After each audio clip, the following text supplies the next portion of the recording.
guys, no time no vlog. Pasko na naman ulit soon. So ayan, magtayo tayo ng Christmas tree. Ito pa yung first ever Christmas tree namin dito sa Canada, which is 8 years na, pero maayos pa din siya. Pagtapos naman ito rin, tinayo na rin natin yung pink na Christmas tree na ito last year lang. Ang very cutesy na Christmas tree, o diba? Ayan, nag-start na tayo maglagay ng Christmas balls. Blue ang theme natin this year. So, ayan, naglagay lang tayo ng mga Christmas ornaments. At, syempre, pati yung pink na Christmas tree, nilalagyan na din natin. Sabay-sabay na yan. Pero hindi kami satisfied kasi hindi sila bagay. Tapos, naalala ni Mami na may inuwi si Daddy Christmas tree na bigay. Ayan yon, yung katabi ni Santa. Kasi sinusukat namin kung gaano siya kataas. And I think 7 feet siya. Kaya ayan, kinailangan ko na pong maghagdanan. Dahil may pa-snow effect kasi itong Christmas tree na to. Kaya parang mas bagay siya na base dun sa blue. So, ayan, nilalagyan na natin siya ng Christmas lights. At syempre, pil na pil ko yung hagdanan.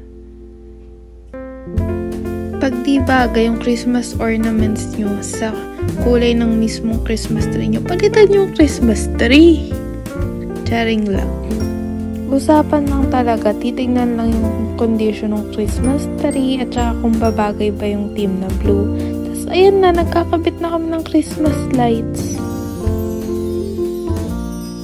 Siya na ang ating Christmas tree for this year.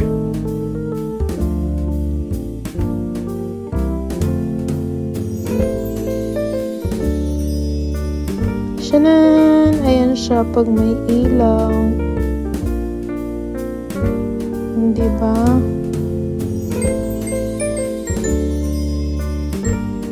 Ayan na nga po, maglipat na tayo ng mga Christmas ornaments. Dito na natin siya ilalagay. Tapos ito, tinry ni Mami ilagay yung ribbon para mas kumanda, syempre mag-elevate ang ating Christmas tree. At ayan, syempre, nakahagdanan din siya para maabot ang taas ng ating Christmas tree.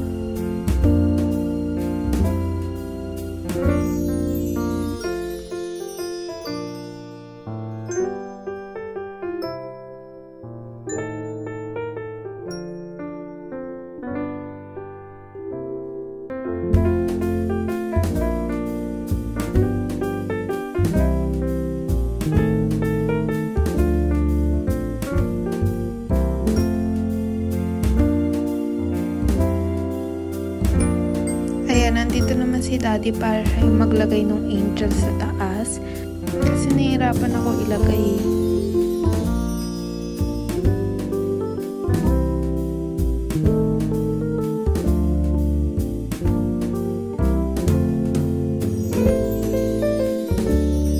And for this year, sa above ng fireplace natin, ayun yung mga nakalagay. Nandiyan na yung trend.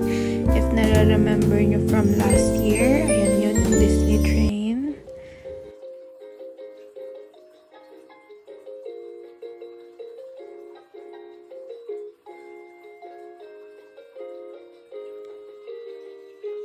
Tapos, ayan yung mga medyas, dyan siya nakasabit.